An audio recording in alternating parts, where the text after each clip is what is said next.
ये बताओ 6 महीने या 7 महीने क्या 1 साल के अंदर जो कहते हैं कि आपको ए एक्सपर्ट बना देंगे, इसमें कितनी सच्चाई है यार? नहीं, ऑफ कोर्स इसमें कोई सच्चाई नहीं है। ये समझना कि 3 महीने का कोर्स कर लूँगा और उसके बाद मुझे बाहर से खुद गोरा आके उठा के घर से लेके जाएगा, तो ऐसा नहीं होगा। आपको कम से कम 2 से 3 साल एक मार्केट में कहते हैं ना घिसना पड़ता है, रगड़ा देना पड़ता है। चाहे आप एआई के मिस्त्री हो, चाहे आप 30,000 रुपये कमाते हुए ग्राफिक डिज़ाइनर थे, तो अब आप अपने ग्राफिक्स की कैपेसिटी बढ़ा सकते हैं। एक की जगह 6 क्लाइंट्स को एक साथ चला सकते हैं अगर आप जीपीटी को इस्तेमाल करेंगे। ऐसा क्या करें कि हम एआई से पैसा कमा सकें? बिल्कुल। हर चीज के साथ पैसा जोड़ा जाता है। फलाना काम कर लो तो इतना पैसा कमाओगे, फलाना काम कर लो तो इतना पैसा कमाओगे। एआई को ना शतर बेमहार नहीं छोड़ सकते आप, वरना ये इंसानियत उखा जाएगा। इसकी हदूद और कयूद तय करो, इसकी लिमिटेशंस तय करो कि भाई ये क्या क्या से काम करने के हैं, कहाँ कहाँ इसने अमल दखल नहीं देना है, क्योंकि इसमें एम्पैथी आप नहीं डाल सकते।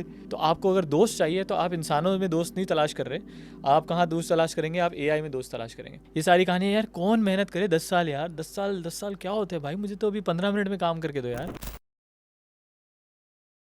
अस्सलाम वालेकुम, क्या हाल है आपके? बैठक एक और सेशन के साथ मैं मलिक जहांगीर इकबाल आपकी खिदमत में हाजिर हैं। आज हम बात करेंगे एआई के बारे में, आर्टिफिशियल इंटेलिजेंस के बारे में।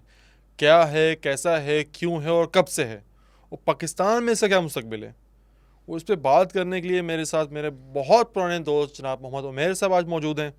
मोहम्मद उमैर साहब के बारे में बताऊँ तो आज से कोई 6-7 साल पहले हमारी पहली मुलाकात हुई थी, और उस वक्त मौसूद जाने की तैयारी कर रहे थे कनाडा।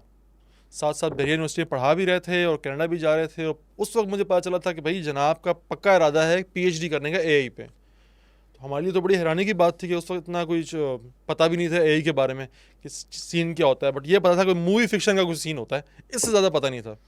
तो इसके अलावा इसमें क्या होता है, ये सब जानने के लिए, इसके प्रोज, इसके कॉन्स, इसके डार्क या इसका जो ब्राइट फ्यूचर, ये सब जानने के लिए आज हमने तकलीफ़ दी है अपने प्यारे दोस्त मोहम्मद उमैर को। तो चले आए ज़रा इनसे आज ज़रा खैर खबर लेते हैं कि एआई कर क्या रहा है और आगे होने क्या वाला है। उमैर भाई क्या हाल है आपके? ठीक ठाक अल्हम्दुलिल्लाह। उमैर भाई, कनाडा जाने तक का तो आपका सफ़र मुझे पता था, तो मैंने बता दिया। सही है। इसके बाद का आप मुझे बताएं कि ज़िंदगी कैसी रही। ज़िंदगी अल्लाह का बड़ा एहसान है, बहुत ज़बरदस्त गुजर रही है। जिस तरह आपने बताया कि उस वक्त मैं पीएचडी आर्टिफिशियल इंटेलिजेंस में करा था, साथ साथ मैंने यूनिवर्सिटी में टीचिंग भी करी। तकरीबन 12 साल बहरिया यूनिवर्सिटी में कराची में पढ़ाता रहा हूँ मैं, एज एन असिस्टेंट प्रोफेसर भी पढ़ाया। साथ साथ कुछ कंसल्टेंसी प्रोजेक्ट्स हम एआई के कर रहे थे उस वक्त। ज़ाहिर है जिस तरह आपने बताया ना, आजकल तो एआई को हर बंदा जानता है। उस टाइम पे एआई एक बहुत ही मतलब अननोन सी एरिया था जिसके ऊपर लोग बिल्ड कर रहे थे। और साथ साथ अभी हमने पिछले तकरीबन 3.5 साल से मैंने एक अपना स्टार्टअप किया हुआ है जिसके अंदर हम आर्टिफिशियल इंटेलिजेंस की एक डोमेन के अंदर हम लोग सॉल्यूशंस प्रोवाइड करते हैं डिफरेंट मैन्युफैक्चरिंग कंपनीज़ को। तो ये हम आजकल कर रहे हैं। या हर पाकिस्तानी की तरह ना, पहला सवाल मेरा आपसे जो होगा एआई के हवाले से, ये बताओ 6 महीने या 7 महीने क्या 1 साल के अंदर जो कहते हैं कि आपको एआई एक्सपर्ट बना देंगे, इसमें कितनी सच्चाई है यार? नहीं, ऑफ कोर्स इसमें कोई सच्चाई नहीं है। ज़ाहिर है 6 महीने साल के अंदर कोई भी एआई एक्सपर्ट नहीं बन सकता, क्योंकि आर्टिफिशियल इंटेलिजेंस की तो पहले अंडरस्टैंडिंग ही बहुत लोगों को नहीं है ना कि एआई हो क्या रहा है, कैसा होता है। तो अगर आप उसको ब्रेक डाउन करेंगे तो आप उसी से अंदाज़ा हो जाएगा कि यार ये 6 महीने का खेल नहीं है, ठीक है ना, ये साल का खेल नहीं है। लाइक फॉर एग्जांपल अगर हम डिफ़ाइन करना शुरू करें एआई को, तो एआई के अंदर ना जिस तरह जो काम इंसान अपनी जहन से करता है, यानी सोचने वाला जो कॉग्निटिव एबिलिटीज़ होती हैं, उसको रेप्लिकेट जो है वो जो चीज़ कर रही है वो आर्टिफिशियल इंटेलिजेंस कहलाती है। यानी फॉर एग्जांपल रोबोटिक्स में क्या होता है कि फिजिकल हैंड से चीज़ें मूव हो रही है ना, जो इंसान हाथ से काम करता था वो आपने रोबोट लगा दिया, तो वो ऑटोमेशन कहलाएगी, रोबोटिक ऑटोमेशन, वो एआई नहीं कहलाएगी। ठीक है, एआई जो वो है जो इंसानी जहन करता था, यानी इंसानी जहन बातें करता है, तो चैट जीपीटी आपको जवाब दे सकता है। तो वो जो कॉग्निटिव ज़बान वाली कैपेबिलिटी है वो लैंग्वेज एआई कहला रही है। इसी तरह आप देख सकते हैं, मैं देख सकता हूँ, ठीक है। अगर किसी की आंखें ख़राब होती हैं तो क्या होता है कि उसकी आंखें तो सही होती हैं, मतलब सेंसर जिसको कहते हैं वो सही होता है, लेकिन चूँकि ब्रेन से कनेक्शन का मसला आ जाता है तो वो ये नहीं बता सकता कि यार ये जहांगीर बैठे हुए हैं, उमैर बैठे हुए हैं, एक स्टूडियो है। लेकिन कैमरा भी ये नहीं बता सकता था आज से पहले। कैमरा क्या करता है, सिर्फ रिकॉर्ड करता था।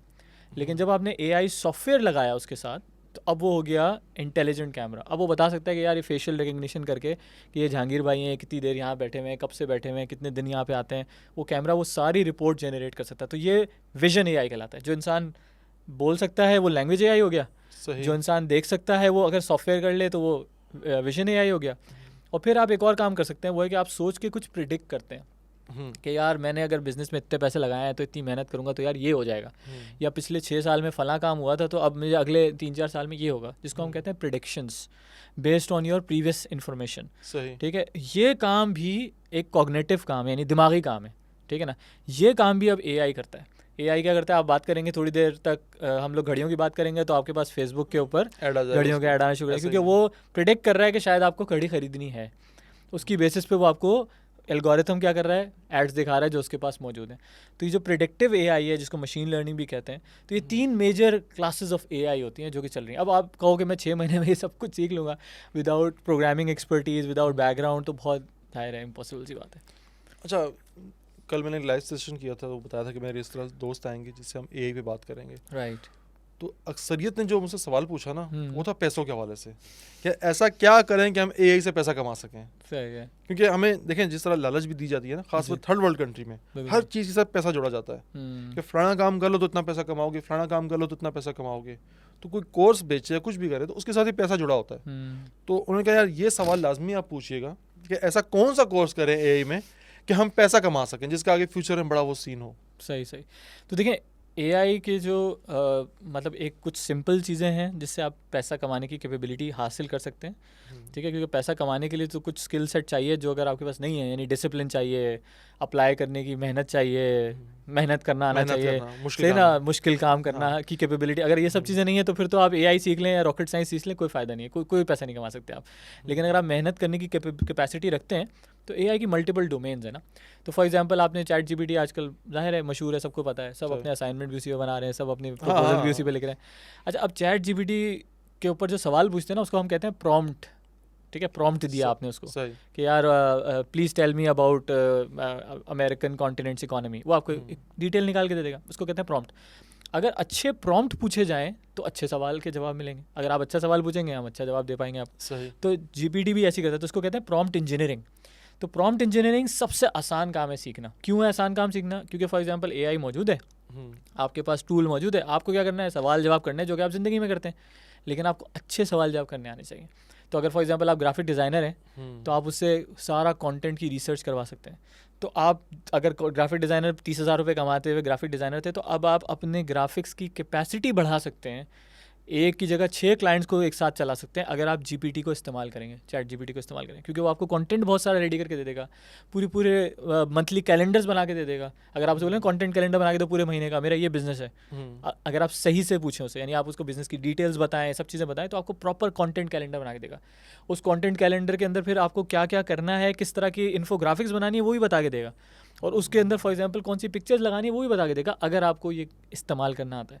तो आपकी एआई जो प्रॉम्प्ट इंजीनियरिंग है वो आपकी एग्जिस्टिंग स्किल सेट को इम्प्रूव करती है, ठीक है। तो अगर आपका एग्जिस्टिंग स्किल सेट कोई नहीं है तो कोई फ़ायदा नहीं है। समझ रहा? समझ गया। अच्छा, एक तो ये डोमेन है। दूसरी डोमेन ये होती है जो कि टेक्निकल लोग करते हैं। टेक्निकल लोग का मतलब है जिस तरह हम लोग इंजीनियरिंग बैकग्राउंड के हैं, हमने सॉफ्टवेयर इंजीनियरिंग किया, या और लोग सॉफ्टवेयर इंजीनियर्स जो होते हैं, कंप्यूटर साइंस के ग्रेजुएट्स होते हैं, उनके लिए होता है, जिनको कहते हैं हम LLMs या large learning models, LLM engineers होते हैं वो। सही। वो क्या होता है, वो एआई, समझे चैट जीपीटी है ना, वो LLM है फॉर जनरल इन्फॉर्मेशन, कोई भी सवाल जनरल पूछ लें। लेकिन अगर आप चैट जीपीटी से पूछेंगे यार फ़लाँ डिजीज़ का फ़लाँ मसला जो कि अगर ये वाली रिपोर्ट्स हो तो क्या होगा, तो वो आपको सही जवाब नहीं दे पाएगा, क्योंकि उसके पास डोमेन स्पेसिफिक नॉलेज नहीं है, ठीक है। फॉर एग्जाम्पल मेरी कंपनी है, मेरी कंपनी ने 4 साल से जितने क्लाइंट्स के साथ काम किया उसका डाटा चैट जीपीटी के पास नहीं है। तो अगर मैं अपनी कंपनी से रिलेटेड सवाल पूछूंगा तो वो तो नहीं मिलेगा ना, ठीक है। तो अब LLMs क्या होता है कि बड़ी ऑर्गेनाइजेशंस क्या कर रही हैं, वो LLMs बना रही हैं। वो कहती हैं हमारा डेटा है 10 साल का, 20 साल का, 50 साल का, उस डेटा को ट्रेन करके मुझे एक ऐसा बंदा, एक ऐसा AI सॉफ्टवेयर चाहिए जो कि मेरी कंपनी से मुतालिक जो मैं सवाल पूछूं वो मुझे इन्फॉर्मेशन निकाल के दे दे। वरना आपको क्या करना पड़ता है, आपको जाते एक्सेल शीटें ढूंढनी पड़ती हैं, आपको जाके हार्डवेयर निकालना पड़ता है, फला करना। तो उसने क्या करा, उसका सारी इन्फॉर्मेशन को इंटेलिजेंटली लर्न करा के एक बंदा बना दिया, मतलब सॉफ्टवेयर बना दिया AI का। तो ये लार्ज लैंग्वेज मॉडल्स कहलाते हैं, LLM इंजीनियर्स। ये वाले जो इंजीनियर्स हैं ये बहुत महंगे हैं आजकल, इनकी चांदनी चल रही है आजकल ना। मेरे बहुत सारे दोस्त हैं जिनके जो LLMs के अंदर एक्सपर्ट हो गए माशाल्लाह, तो वो $3,000 $4,000, लेकिन उसके लिए आपके पास प्रोग्रामिंग सॉलिड होनी चाहिए, CS का बैकग्राउंड होना चाहिए। कोई LLM इंटर का बच्चा मैट्रिक का बच्चा नहीं होता, मैं जस्ट टू बी क्लियर। अच्छा, ये ना वो लोग बोलेंगे अच्छा जी अभी मैंने मैट्रिक कर लिया है, मुझे LLM का कोर्स करना है। LLM का कोर्स करना है, तो भाई नहीं करे यार, प्लीज़ नहीं कर, सही है। तो अभी नहीं कर सकता तू, सही है ना। तो प्रोग्रामिंग इज़ द बेसिस, ठीक है, डेटा स्ट्रक्चर्स की अंडरस्टैंडिंग बेसिस है, वो सब चीज़ें आपको आती होंगी, फिर आप LLMs करोगे। तो जो मेरे पास जिनका मैं मिसाल दे रहा हूँ, अच्छे जिनकी चांदी निकली है, वो 8-8 10-10 साल से सॉफ्टवेयर इंजीनियर्स हैं। अब उन्होंने अपना ट्रैक चेंज करा है AI के अंदर, तो अब वो बहुत माशाल्लाह बहुत ज़बरदस्त कमा रहे हैं। तो ये दूसरी डोमेन है, लेकिन this is not for the general public. General public के लिए है चैट जीपीटी, प्रॉम्प्ट इंजीनियरिंग करो, अपना स्किल सेट सॉलिड करो. एक क्लाइंट मैनेज करते थे, 20 क्लाइंट मैनेज करो. Now this is how you can earn money. लेकिन ये एक्सपेक्ट करो कि मैं प्रॉम्प्ट इंजीनियरिंग करूँगा और मुझे आता कुछ नहीं है. सॉरी, कुछ नहीं हो सकता. अच्छा उमेर, मैं अपने बहुत सारे बैठक सेशंस में इस पर बात कर चुका हूँ सही कि जब एआई के बारे में पढ़ना शुरू किया ना मैंने, तो पहला जो दिमाग में मेरा नाम आया, या जो नाम मैंने सुना, वो निक बॉस्ट्रम का था. फिलोसफर थे ऑक्सफोर्ड यूनिवर्सिटी के, अभी भी वहीं पे पढ़ा रहे हैं. और इन्होंने एक बड़े मज़े की बात की थी, और ये मैं हमें अर्ली 2000 से ये बात करते आ रहे हैं कि भाई आप एआई को ना शतर बेमहार नहीं छोड़ सकते आप, वरना ये इंसानियत को खा जाएगा.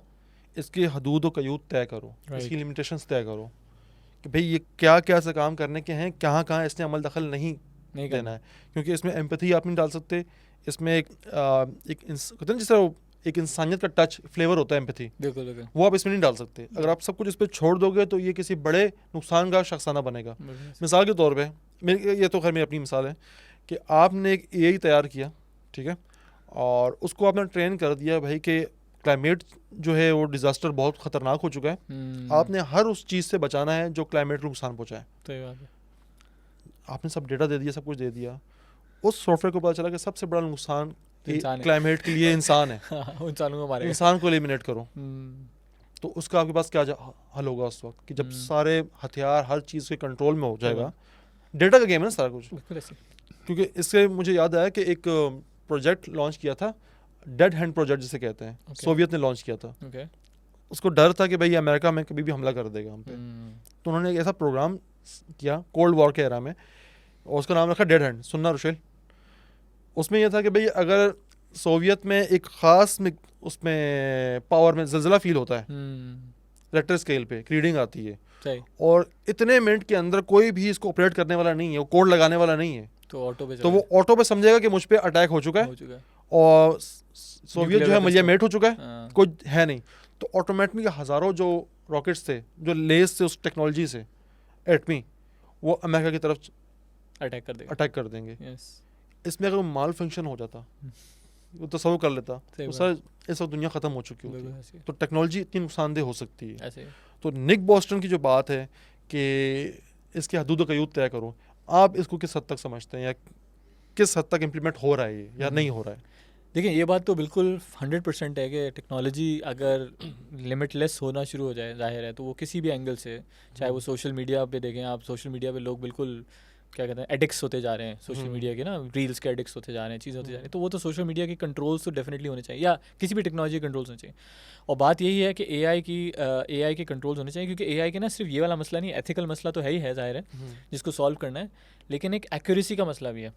एक्यूरेसी का मतलब ये है कि फॉर एग्जांपल बहुत दफ़ा आपने देखा हो ना, वो जो गूगल ने जैसे ही अपना लॉन्च किया था तो फ़ौरन से उसने सवाल पूछा तो बिल्कुल ही गलत जवाब देना शुरू हो गया था. तो ये एक्यूरेसी के चैलेंज है जो कि ये लोग इंप्रूव कर रहे हैं कि यार हम एक्यूरेसी आहिस्ता आहिस्ता इंप्रूव करते रहेंगे. एक्यूरेसी के चैलेंज को मैं इसलिए बोल रहा हूँ कि एआई जो है ना वो क्या है, इसका एक अंग्रेजी का टर्म होता है कि एआई प्रोबेबिलिस्टिक है, डिटर्मिनिस्टिक नहीं है. डिटर्मिनिस्टिक का मतलब होता है मुझे 100% पता है कि यार अगर मैं ये वाला काम करूँगा तो वो इसका ये जवाब मिलेगा. तो आप चैट जीपीटी से 100 दफ़ा सवाल पूछेंगे, हर दफ़ा वो नया जवाब देगा आपको, ठीक है. तो इसका मतलब ये होता है कि वो हर दफ़ा एक नई इन्फॉर्मेशन लेकर आता है, हर दफ़ा एक नए तरीके से उसको रिस्पॉन्ड करता है. तो इसलिए कहते हैं, इसको कहते हैं प्रोबेबिलिटी है इसके अंदर ना.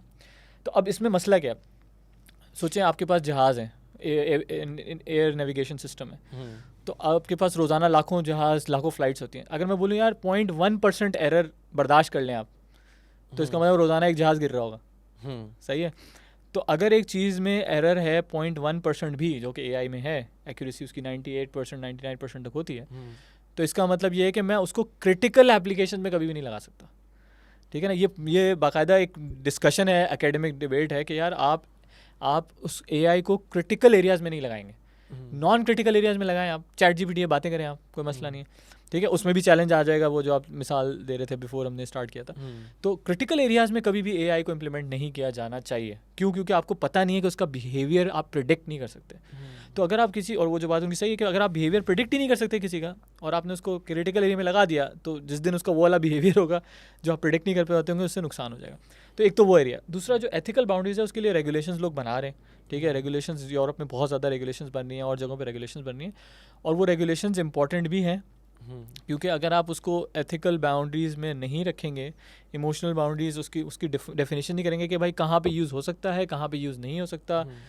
फॉर एग्जांपल हम लोग जो है वो सेफ्टी एआई में काम करते हैं। हम लोग क्या करते हैं, हम बोलते हैं भाई कैमरे लगे हुए हैं फैक्ट्री के अंदर, उसके ज़रिए हम ये बताएंगे कौन कौन सेफ्टी वायलेशन कर रहा है, किसने हेलमेट नहीं पहना हुआ, तो एआई बता देगा भाई देखो इसने हेलमेट नहीं पहना हुआ, फला चीज़। तो हम बंदों को प्रोटेक्ट करने के, तो हमारा जो एआई है वो बायस्ड है ह्यूमन प्रोटेक्शन में रादर देन कि वो यानी किसी और चीज़ में। तो अगर मशीनरी है, कोई फला चीज़ है, अच्छा एआई के अंदर हम कर क्या रहे हैं, हम सिर्फ मॉनिटरिंग कर रहे हैं, हम कोई एक्शन परफॉर्म नहीं कर रहे।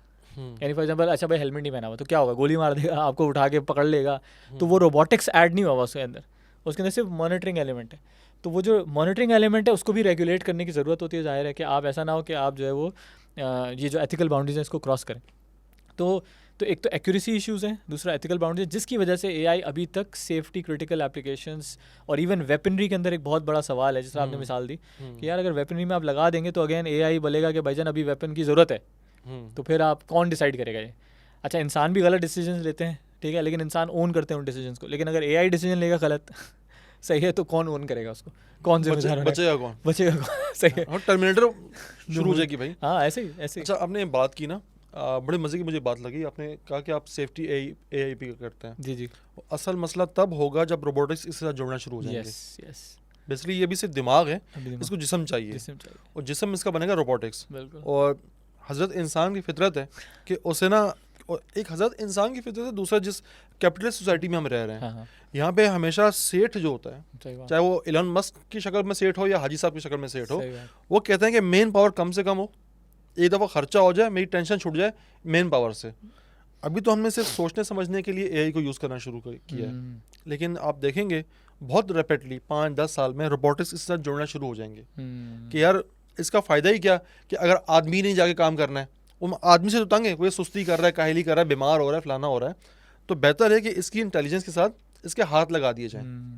ऐसे ही है, वहाँ पे वो डेंजरस होना शुरू हो जाएगा ना। हाँ, यानी अभी वो क्या है, अभी तो एक सॉफ्टवेयर है, ठीक है, जो कि सॉफ्टवेयर पीसी के अंदर मौजूद है सर अभी तो सिर्फ सॉफ्टवेयर है। और मैंने अभी कहानी सुना है character.ai की, मैंने रिकॉर्ड बैठक में डिस्कस किया था। उस सीन ये हुआ कि character.ai लॉन्च हुआ कि भाई जिसमें आप किसी करेक्टर से बात कर सकते हैं, मतलब उसको बोले भाई तू फलाना करेक्टर का रोल प्ले कर, तो वो उस करेक्टर का रोल प्ले कर देगा। बच्चा था 14 साल का, सेविल नाम था ना उसका, सेविल नाम था बच्चे का। उसने क्या किया भाई कि बोर्ड से बात करना शुरू कर दी, उसको क्या कहते हैं वो गेम ऑफ थ्रोन्स की जो क्वीन थी उसका रोल दे दिया, खुद उसका भाई बन गया और बातचीत शुरू कर दी। भाई उस 14 साल के बच्चे का मेंटली तो वैसे ही डिस्टर्ब था वो क्या हुआ कि उसको इस हद तक ले गया वो character.ai कि वो खुदकुशी पे आमादा हो गया कि हाँ मुझे खुदकुशी कर लेनी चाहिए। फिर उसने कहा, बच्चे ने उस character.ai से कि यार कि मैं तकलीफ दे मौत नहीं मरना चाहता, तो character.ai ने आगे से जवाब दिया ये कोई बहाना तो ना हुआ पीछे हटने का, सही बात है। लेकिन मैं तुम्हें मना करती हूँ ना करो खुदकुशी। समझ रहे, मतलब एक तरह प्रोवोक भी किया, रोक भी दिया, क्योंकि लड़का भी एक करेक्टर प्ले कर रहा था, वो बोर्ड भी एक करेक्टर प्ले कर रहा था, एग्जैक्टली, बट इस तरफ एक ह्यूमन बीइंग था, इसका दिमाग जो है वो सोचता है, फैसले करता है और मुतासिर होता है, इंसान की फितरत का हिस्सा है। ऐसे ही। उस बच्चे ने उस बातों के दौरान खुदकुशी कर ली। अब उसकी माँ जो गार्शिया साहब है उन्होंने केस किया हुआ है character.ai पे, भाई तुम्हारी वजह से मेरे बच्चे ने खुदकुशी कर ली है। तो ये जो इंटरेक्शन हो रहा है जिसकी कोई बाउंड्री नहीं है, देखिए आप अगर कर रहे हैं ना safety.ai देख रहे हैं तो आपने पढ़ा है, इसको पढ़ा है, समझा, जाना है, फिर आपके हाथ में टेक्नोलॉजी आई है। लिमिटेशंस पता है सर अब व्हाट्सएप खोलें तो व्हाट्सएप पे भी जो है एआई उसका चैटबॉट मौजूद है, स्नैपचैट पे मौजूद है, हर जगह मौजूद है। अब उम्र की कोई बाउंड्री नहीं है, 10 साल का बच्चा उसके भी हाथ में जो है वो चैट एआई है। अब 10 साल बच्चा आपसे सवाल पूछेगा ना तो आपके अंदर एक तो इंटेलिजेंस है, दूसरा एम्पैथी है। आपको पता है कि 10 साल के बच्चे को मैंने कैसे जवाब देना है, लेकिन चैट बोर्ड जो होंगे या दीगर जो एआई है उसको नहीं पता कि 10 साल का बच्चा पूछ रहा है या 100 साल का बंदा पूछ रहा है, ऐसे, तो वो कैसे बाउंड्रीज तय होंगी। और हर बंदे के हाथ में इस तरह से आ जाना टेक्नोलॉजी का, ये कैसे फ़ायदेमंद हो सकता है ये? देखिए मैं वो बोला ना कि देखिए इसके फ़ायदे जिस तरह मैंने शुरू में बताया कि फ़ायदे ये ज़रूर हैं कि आपको बहुत ज़्यादा इन्फॉर्मेशन स्ट्रक्चर्ड मिलती है, आप अपने काम में इस्तेमाल कर सकते हैं, ईमेल्स लिखवा सकते हैं इससे, आप प्रपोजल्स बनवा सकते हैं, आप समरीज ले सकते हैं, प्रेजेंटेशन बना सकते हैं, बहुत सारे ये फ़ायदे वाले एलिमेंट्स हैं कि आपका काम बहुत तेज़ कर देगा यार। लेकिन एट द सेम टाइम जिस तरह आप बात कर रहे हैं कि जो उसका इमोशनल और एथिकल एस्पेक्ट है, अगर हम उसको कंसिडर नहीं करेंगे तो ये बहुत बड़ा चैलेंज बन सकता है हमारी नेक्स्ट जनरेशन के लिए। क्योंकि मसला ये है कि एक ये भी डिस्कशन है कि जिस तरह वो एक मूवी भी है कंट्रोल के नाम से, अगर आपने देखी हो तो नेटफ्लिक्स पे आई हुई है, तो उसमें भी यही डिस्कशन है कि भाई होगा ये कि आप चूँकि इंडिविजुअलिज्म सोसाइटी में बढ़ता जा रहा है, लोग जो हैं वो एक दूसरे से मिलने में, और चूँकि सोशल मीडिया ने एक इंडिविजुअलिस्टिक सोसाइटी और एक फेक सोसाइटी बनाना शुरू कर दिया, तो आपको अगर दोस्त चाहिए तो आप इंसानों में दोस्त नहीं तलाश कर रहे, आप कहाँ दोस्त तलाश करेंगे, आप एआई में दोस्त तलाश करेंगे और आप उससे बातें करेंगे, ठीक है ना, और उसके साथ डिस्कशन करेंगे और चीज़ें करेंगे। अब मैं आपको मिसाल देता हूँ, मेरा 8 साल का बेटा है, ज़ाहिर हमने चैट जीपीटी उसको दिया, मैंने बोला यार इस्तेमाल करा करो ताकि तुम्हें टेक्नोलॉजी से फेमिलियरिटी हो। तो जब भी उससे बात करता है वो कहता है hello GPT how are you, हमेशा उससे ऐसे बात करते हैं जिस तरह आप एक इंसान से बात करते हैं, और उसके साथ गेम खेल रहा होता है, उसके साथ बातें कर रहा होता है, उसके साथ डिस्कशन कर रहा होता है। तो बहुत दफ़ा मैं भी परेशान होता हूँ कि भाई क्या हो गया मतलब, तो वो जो है तो हमें ये बड़ा केयरफुल रहना है इस मामले में अपनी नेक्स्ट जनरेशन के साथ भी कि यार लेकिन अब इसकी ना सॉफ्टवेयर की लिमिटेशंस कैसे डिफ़ाइन होंगी ना, ये बहुत बड़ा चैलेंज है। बहुत बड़ा चैलेंज इस तरह है कि भाई अब आपने डेटा को ट्रेन कर दिया एक मूवी के ऊपर, एक मूवी है जिसमें मिसाल के तौर पे खून खराबा होता है। अब इंसान तो एंटरटेनमेंट में मूवी देखता है इस तरह की जिसमें सुसाइड्स भी हो रही हैं, एक दूसरे गर्दनें भी उड़ा रहे हैं, फला। अब अगर आपने मूवी का ट्रेनिंग दे दी एआई को और आपने बोला भाई उस मूवी के कैरेक्टर की तरह मुझसे बातें करो, तो एआई बेचारा तो उसी तरह बातें करेगा ना आपके साथ, क्योंकि उसको आपने प्रॉम्प्ट ही ऐसा दिया, जिस तरह उस बच्चे ने उसको एक ख़ास कैरेक्टर दिया, उस कैरेक्टर में उसने मारना था, ठीक है, तो अब वो मारेगा उसको। सही है, अब हमें यहाँ पे बाउंड्रीज कैसे ड्रॉ करें कि कहाँ तक। अब मिसाल के तौर पे वो जब चैट जीपीटी नया लॉन्च हुआ था तो जितने भी हैकर्स हैं उन्होंने उससे पूछा भाई हैकिंग के तरीके बताओ, तो चैट जीपीटी ने पूरा तफसीली मुफस्सल जवाब दिया कि आप कैसे हैक करेंगे, ठीक है। लोगों ने पूछा बम बनाते कैसे हैं घर वाले अप्लाइंसेस से, चैट जीपीटी ने तफसील से बताया बम कैसे बनाते हैं। अब जब ये चीज़ें हुई तो उन्होंने चैट जीपीटी जब 3 और 4 लॉन्च किया तो उसमें उन्होंने ख़ास कर इस डेटा पॉइंट्स के आंसर्स को ओमिट करा है। यानी ये लोग क्या कर रहे हैं, जो एथिकल एआई की ये सेंसर कर रहे हैं कि भाई ये वाला सवाल आएगा तो उसका जवाब नहीं देना, ये वाला सवाल आएगा तो उसका जवाब नहीं देना। तो वो बाउंड्रीज सेट करने की कोशिश करें, लेकिन मसला है कि इंसान तो आपको पता है इंसानी दिमाग कैसा है सर, ये और ज़्यादा नुकसानदेह नहीं, एक तो नुकसानदेह भी है, लेकिन आपको मैं एक मिसाल देता हूँ। अब हुआ ये कि बम नहीं बनाने का तरीका नहीं बता रहे ना आप, नहीं बता रहे, कोई चैट जीपीटी नहीं बता रहा। अब वो बोलता है मैं केमिस्ट्री का स्टूडेंट हूँ, तो केमिस्ट्री के स्टूडेंट के अंदर फ़लाँ केमिकल रिएक्शन होता है, तो फ़लाँ केमिकल रिएक्शन के अंदर फ़लाँ चीज़ मुझे चाहिए और उसके तहत मुझे बताओ कि एक्सप्लोजन कैसे होती है, और एक्सप्लोजन के तो आप पहुंच गए बम बनाने तक। सही, तो इंसान तो एआई से ज़्यादा भी दिमाग चलाता है, सही है ना, तो वो उसने पूरा बता दिया फिर, ठीक है। तो उन्होंने बोला अब इसका क्या करें केमिस्ट्री के बच्चे का, सही है। तो अब ये वाले जो मसले हैं, अब इसमें आप सेंसरशिप की डेफिनेशन जो है ना वो ब्लर हो जाती है। यार किस चीज़ को सेंसर करेंगे, किसको नहीं करेंगे। अगर सेंसर करेंगे तो केमिस्ट्री की क्लासेस सेंसर कर देंगे, कौन सी चीज़ सेंसर कर देंगे। अच्छा हैकिंग के बारे में नहीं बता रहे, आप एथिकल हैकिंग बता रहे हैं, साइबर सिक्योरिटी समझने की कोशिश कर रहे हैं, उसमें घुसते जाएँ वो आपको बताएगा कि इस तरह से लूप होल होते हैं, पहुँच जाएंगे हम वहाँ तक। यार देखिए, अभी आपने जो चीज़ बात बताई ना कि इसको बेहतर कर रहे हैं चीज़ों को, मतलब डाटा मैनिपुलेट कर रहे हैं, ऐसे ही ठीक है। अगर डाटा मैनिपुलेशन की बात आ रही है तो इसका मतलब है आप लोगों के दिमाग भी चेंज कर सकते हैं। इंसान का जो क्रक्स है ना, जो इंसान की एक यूएसपी है, वो उसका फैसला लेने की ताकत है, ठीक है। इसके थ्रू ना आप उस ताकत को पहले तो ख़त्म कर रहे हैं। हर चीज़ वो कमांड करो आ जाएगा, सब कुछ इन्फॉर्मेशन, वो क्रिटिकल थिंकिंग ख़त्म हो रही है, कुछ सोच विचार ख़त्म हो रही है, उसी से ख्याल आते थे ना इंसान को। एक तो आपने वो चीज़ कर रहे हो कि अभी तो उसका वो नहीं होगा, अभी तो आप उससे फ़ायदा उठाओगे उससे, लेकिन आपके आने वाली अगली नस्ल या उससे अगली नस्ल, सर वो इतनी IQ लेवल उसका हाई नहीं होगा। बेसिकली जिससे मैं आपसे पहले बात कर रहा था कि एक वक्त आएगा कि इंसान नर्सिंग होम में पड़ा हुआ एक बुढ़ा होगा और ये जो जितने बॉट्स हैं, चैट बॉट्स, ये नर्सेज होंगे। इंसान का काम सिर्फ उस ओल्ड एज होम के अंदर रहना होगा, दैट्स इट, बाकी सब काम एआई कर रहा होगा। ये आज तो नहीं होगा, 50 साल या 100 साल बाद की मैं आपको बात बता रहा हूँ, अगर इसी तरह से चलता गया। दूसरी चीज़ जो डाटा मैनिपुलेशन की और ज़्यादा नुकसानदेह कि हम तो हरफे आखिर समझ के जो उससे आता है जवाब उसी को हर सच मान लेते हैं। क्या पता वो मैनिपुलेट कर रहा हो अकायद पे, नज़रियात पे, या कई दफ़ा भी बात होती है कि भाई कि ट्विटर जो है वो असरअंदाज हो रहा है इलेक्शंस पे, कभी यूएस के इलेक्शन पे असरअंदाज हो रहा है, कभी किसी और मुल्क के इलेक्शन पे असरअंदाज हो रहा है। अब ट्विटर का बानी इलॉन मस्क, ये अचानक कुछ 5-6 साल पहले बहुत राइट साइड पे चला गया, right side of the society, और आप देख रहे हैं उसके बाद से यूएस हो या वेस्ट हो, वो सोसाइटी बहुत ज़्यादा राइट की तरफ जा रही है, लेफ्ट वहाँ पे अब पिट रहा है ऐसे। तो सर ये कौन कंट्रोल करेगा? मतलब तो इंसान किसी न किसी तरह से कंट्रोल ही हो रहा है ना। नहीं देखिए, इसमें ना मल्टीपल फैक्टर्स हैं। टेक्नोलॉजी एक तो जिस तरह हमने बोला ना, हम एआई की बात हो रही है, तो एआई एक रोल ज़रूर प्ले कर रहा है इस पूरे एल्गोरिथम्स के पीछे, ठीक है ना। फॉर एग्जांपल होता ये है कि जो आपका सोशल मीडिया जो आपको रेडिकलाइज कर रहा है, राइट या लेफ्ट पे लेके जा रहा है, ठीक है, वो रेडिकलाइज कैसे करता है? वो ये करता है, वो ये देखता है कि यार कौन सी चीज़ बिक रही है, यानी कौन सी चीज़ आप देर तक कौन सी रील आप देर तक देखते हैं, तो फिर वो थोड़ी देर बाद आपको वही रील्स दिखाना शुरू कर देगा। कौन सी आप डिस्कशंस करते हैं, वही चीज़ें दिखाना शुरू कर देगा। तो होता ही है कि फॉर एग्जांपल अगर आप मिसाल के तौर पे अगर आप इमरान खान के फ़ैन हैं, ठीक है, तो होगा ये कि वो आपको इमरान खान की ही वीडियोस, पिक्चर्स और कहानियाँ सुनाता रहेगा। या आप फुटबॉल के फ़ैन हैं तो आपको रोनाल्डो, मेसी, ये वो, तो आपके लिए एक साइलो बनाता रहेगा, मतलब आपको एक ऑल्टरनेट वे नज़र ही नहीं आएगा। यानी कि आप एक इको चैम्बर में जा रहे हैं, इको चैम्बर में बंद होते रहेंगे आप, एक खास हॉल में बंद होते रहेंगे जिसमें आपको लगेगा कि जो मेरे नज़रिए आते हैं ना वही सही है। वही सही है। क्यों? क्योंकि दुनिया भी यही कह रही है, और आपकी दुनिया वो सोशल मीडिया है, ठीक है ना। वो सोशल मीडिया वो है जो आपके पसंद के हवाले से क्रिएट हो गया, बबल क्रिएट हो गया, वो बबल क्रिएट हो गया, आप उस बबल में रहना शुरू कर देते हैं, तो उसकी वजह से आपको पूरी दुनिया बुरी लगती है। आपको लगता है यार ये इसको क्यों समझ में नहीं आ रही कि यार क्रिकेट बेकार गेम होता है सही, क्योंकि फुटबॉल ही तो असल गेम है। दुनिया में पागल हैं जो लोग क्रिकेट खेल रहे हैं, आप समझ रहे हैं। तो इस तरह आपके दिमाग के अंदर वो बबल बढ़ता जाता है, क्योंकि वो आपके बायसेस होते हैं।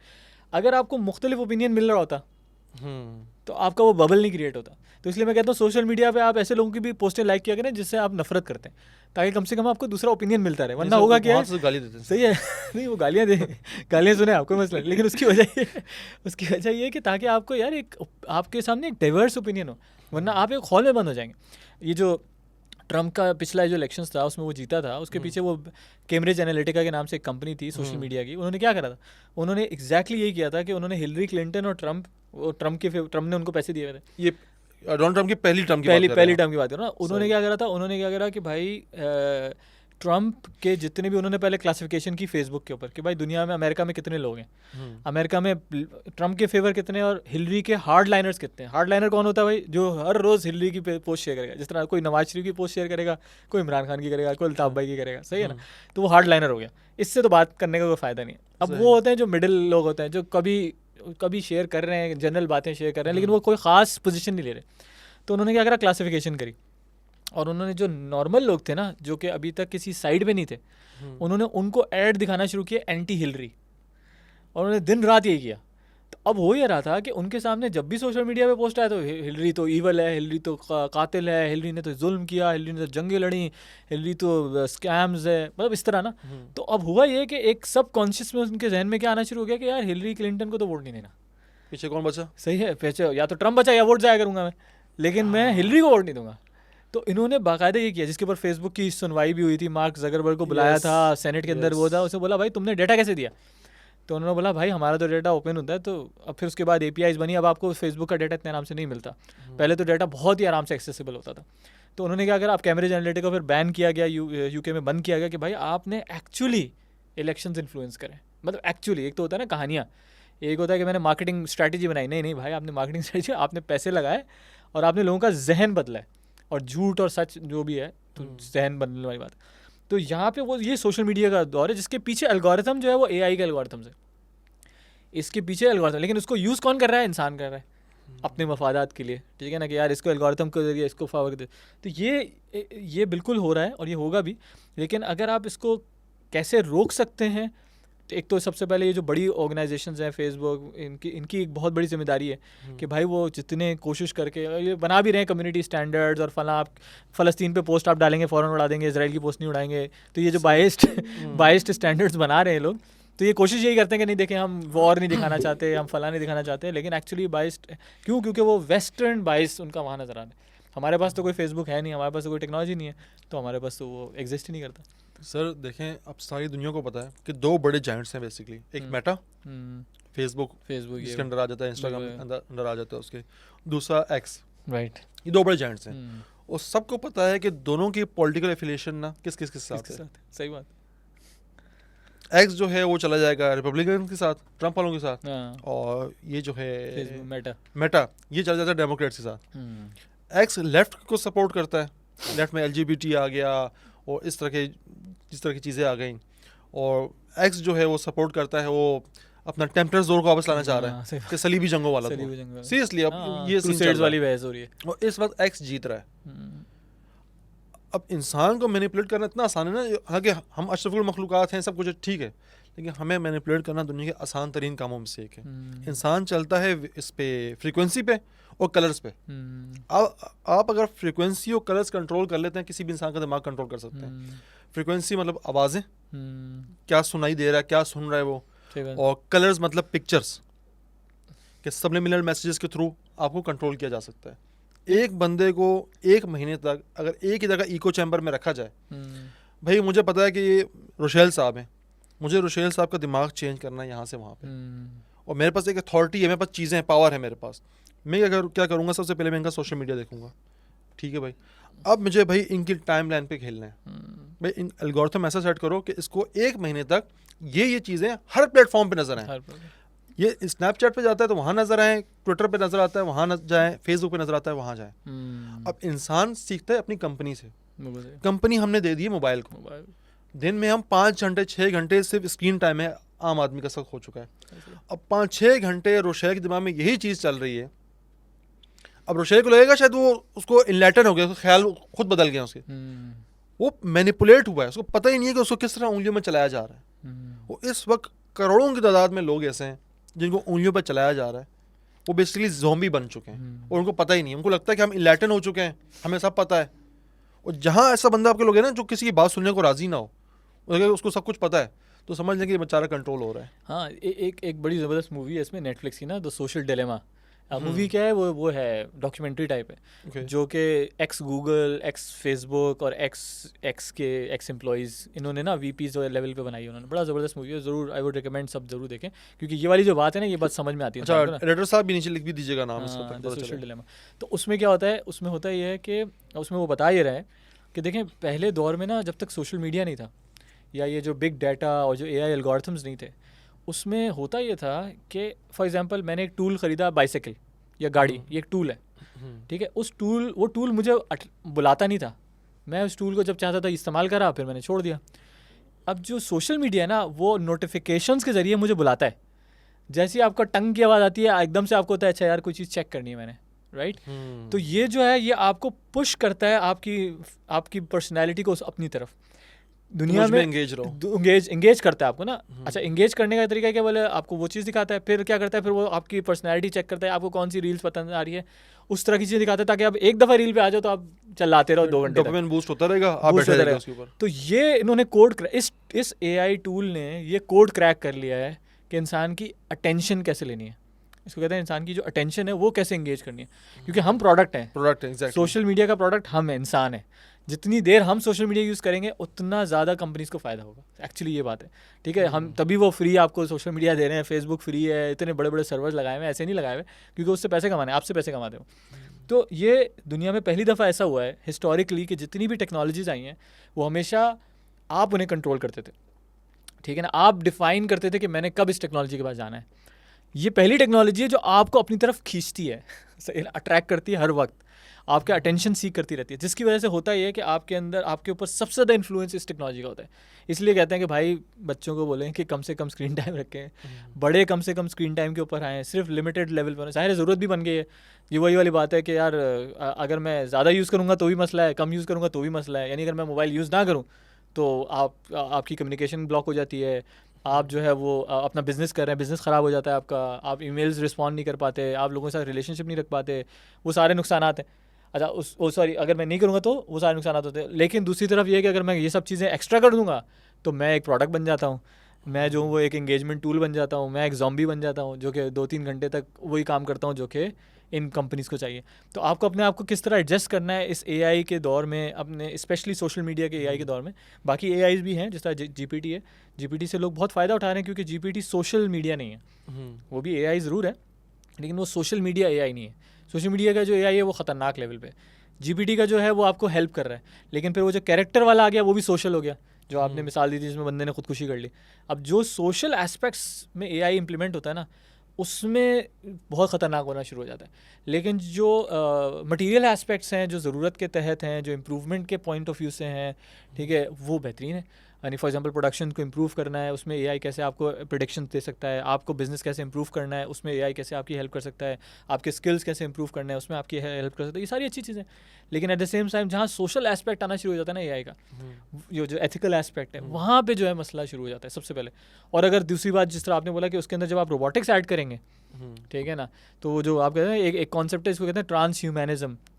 ट्रांसह्यूमैनिज्म कॉन्सेप्ट ये कहता है कि भाई आपका जो हाथ है ना, अभी तो आपका हाथ जो है वो किसी का हाथ कट जाता है तो आप एक मैकेनिकल आर्म लगाते हैं, ठीक है ना। क्यों लगाते हैं? क्योंकि यार मेरा ओरिजिनल आर्म कट गया। अच्छा, होगा ये कि जब ये जो मैकेनिकल आर्म्स ये इतने ज़्यादा पावरफुल हो जाएंगे, जब इतने ज़्यादा एफिशिएंट हो जाएंगे, तो आप जाया करेंगे दुकान पे और आप बोलेंगे मेरा ये वाला हाथ काट के मुझे मैकेनिकल आर्म लगाओ। क्यों? क्योंकि इस मैकेनिकल आर्म से मैं 25 घंटे लिख भी सकता हूँ, इससे मैं 10 काम कर सकता हूँ, मैं गाड़ी भी उठा सकता हूँ, मैं वजन भी उठा सकता हूँ। साइबोर्ग का नजरिया तो ये एग्जैक्टली यही नजरिया है कि जिसमें होगा ये कि आप खुद जाएंगे और आप बोलेंगे भाई ये हाथ काट यार, देख मेरे 10 दोस्तों ने हाथ कटवा के ये लगवाया हुआ है, मैं क्यों ना लगाऊं। इन दी एंड पे वो उससे खोपड़ी दिमाग ही रह जाएगा, बिल्कुल जो रहेगा, बाकी तो सब कुछ साइबर आगे आप वो वाला काम करेंगे। तो वो जो चीज़ है सारी गेम, वो सारा जो मैट्रिक्स के अंदर वो ब्रेन्स दिखाते हैं और सारी चीज़ें बनाते हैं कि वो आप पूरे फार्म्स लगाएंगे। आई डोंट नो वो 100 साल बाद होगा या 500 साल बाद होगा या इंसान इसको रोक लेगा। लेकिन कहानी ये है कि चूंकि एआई जिस स्पीड से ग्रो कर रही है और जितना इसके पीछे कैपिटलिस्ट पैसा मौजूद है, जितना पैसा बन सकता है, तो जब पैसा बन रहा होता है तो फिर मोटिवेशन कोई और नहीं होती ना। फिर तो ये होता है कि भाई पैसा बन रहा है, लोगों को पसंद है नहीं पसंद, वो होता है ना, आप हीरोइन बेचते हैं सही, तो इकोनॉमिक वैल्यू है, बंदे मर रहे हैं मरते रहे। लेकिन अगर अरबों रुपए बन रहे हैं तो फिर आप पुलिस को भी खिला लेंगे, जज को भी खिला लेंगे। अमेरिका के अंदर भी कोकेन बिक जाएगी, क्यों नहीं बिकेगी भाई? बिक जाएगी, क्यों? क्योंकि पैसा बन रहा है। तो जब अगर आपका मोटिवेटर सिर्फ पैसा है तो फिर तो एआई को भी आप कभी भी रोकेंगे नहीं, बल्कि आप बोलेंगे ठीक है 2-4 लोग मरते हैं या 200-400 लोग मरते हैं तो क्या फ़र्क पड़ता है। अच्छा, बड़े अभी आप बात कर रहे थे तो मेरे दिमाग में ना सवाल साथ साथ क्रिएट हो रहे थे कि भाई अब ये सवाल करना है, वो सवाल करना है यार। इसके मैं अगर एक चीज़ देखूँ, सोशल मीडिया वाले एआई के हिसाब से मैं देखूँ, मिसाल के तौर पे इंसान का दिमाग चलता है इंगेजमेंट पे। बिल्कुल सही। और इंगेजमेंट भाई किस चीज़ से होती है? एक लत से होती है या फिर कुछ ऐसा कोई इंटरेस्टिंग फैक्टर हो। अब हम दोस्तों के पास जाते हैं, बैठते हैं, गपशप करते हैं, तो पहले तो जाके हम बैठ जाते हैं, बातचीत कर रहे हैं भाई, फिर कोई एक टॉपिक खड़ा होता है, कोई इंटरेस्टिंग टॉपिक होता है, 5 मिनट उससे बात होती है, वो टॉपिक ख़त्म हो गया। फिर हम इधर से हाँ भाई और भाई, फिर कोई जाके तो हमें दोस्तों के साथ इंगेज रहने के लिए भी एक खास तौर पे एक टॉपिक चाहिए होता है, वरना हम थोड़ी देर बाद उठ के चले जाते हैं। अब सोशल मीडिया ये है कि इसका एआई जिस तरह से ट्रेन हुआ है कि एक के बाद एक रीड वही दे रहा है जो आपको चाहिए, उसको पता है कि आपके दिमाग को क्या चाहिए। जब ये चीज़ सामने आ जाए तो फिर ये ज़्यादा करीब हो जाती है, दो साइड पे हो जाते हैं दोस्तों से, फिर आखिर में यही रब्ता रह जाता है कि एक व्हाट्सएप ग्रुप बन जाता है, उस पर भी आप रील शेयर कर रहे होते हैं। सही बात है, दोस्तों से बात नहीं चल रही होती। बात नहीं चल रही। मेरे जितने भी ग्रुप्स हैं व्हाट्सएप के दोस्तों के साथ, 90% उसमें रील्स शेयर हो रही थी, ऐसे ही कोई आपस की बात नहीं हो रही थी। हाँ भाई क्या हाल है तेरा, अस्सलाम वालेकुम। देखो हम बहुत चीज़ें नज़रअंदाज कर देते हैं ना, जब आप मिलते हैं ना किसी से और अस्सलाम वालेकुम कहते हैं, या तेरे पर सलामती और रहमत हो, तो एक गुड विल होती है, एक अच्छी बात का आगाज़ होता है कि चल इसने तुझे दुआ दी है और थोड़ी बात कर लें। कि इंसान जितना भी सीखा है, तरक्की की है, इंसान से बात करके की है उसने। एक सोशल एनिमल है, उसको आपने निकाल के मशीनों पे ला दिया है और एल्गोरिथम पे चला दिया, आप सोशल मीडिया एनिमल बना दिया। अब ऐसा आपकी जो इंसानियत है वो मरती जा रही है, जो एम्पैथी वाला फैक्टर था किसी दूसरे इंसान का, वो मरता जा रहा है। तो आप इसके प्रोडक्ट बनते बनते खुद मशीन होते जा रहे हो। ऐसे ही तो सर ये तो आपकी सोसाइटी जो है कोलैप्स की तरफ चली जाएगी। जी बिल्कुल ऐसे ही। देखें, अगर आप इसको कंट्रोल नहीं करेंगे अपनी नेक्स्ट जनरेशन में या इस जनरेशन में, तो आप बहुत ज़्यादा जो है वो जो जिसको हम कहते हैं ना टिकटॉक जनरेशन बनना शुरू हो गई है, कि सिर्फ और सिर्फ आपके दिमाग में यही चीज़ें चलेंगी। आपको फ़ौरन स्मॉल क्विक मनी चाहिए, आपको अयाशी चाहिए, आपको फ़ौरन रिजल्ट्स चाहिए, आपको मेहनत नहीं करनी, आपको ना शॉर्टकट्स चाहिए, आपको स्कैम्स करने हैं। ये सारी कहानियाँ क्या है? ये सारी कहानियाँ यार कौन मेहनत करे 10 साल यार, 10 साल क्या होते हैं भाई, मुझे तो अभी 15 मिनट में काम करके दो यार। तो ये जो आपका दिमाग चल रहा होता है ना कि आपने एक चीज़ को बिल्ड करना है, एक अपनी लेगेसी बनानी है, एक अच्छे तरीके से काम करना है, वो सब ख़त्म होता जा रहा है ना।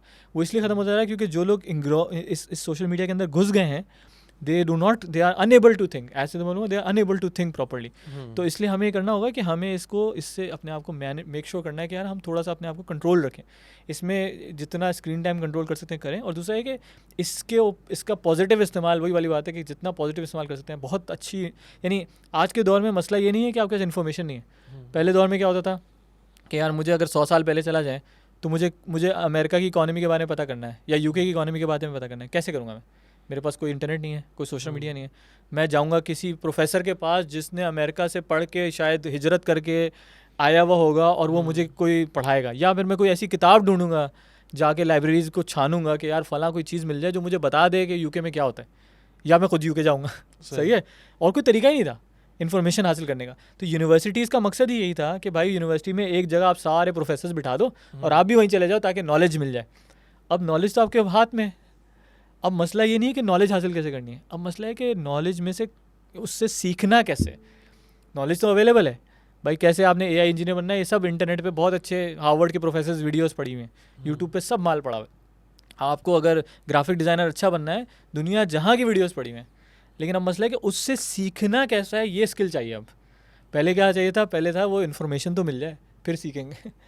अब तो सेकंड फेज़ पे आ चुके हैं आपके, भाई इन्फॉर्मेशन तो मिल गई, इन्फॉर्मेशन तो अभी निकाल लूँ मैं जो चाहिए, चैट जीपीटी बता देगा।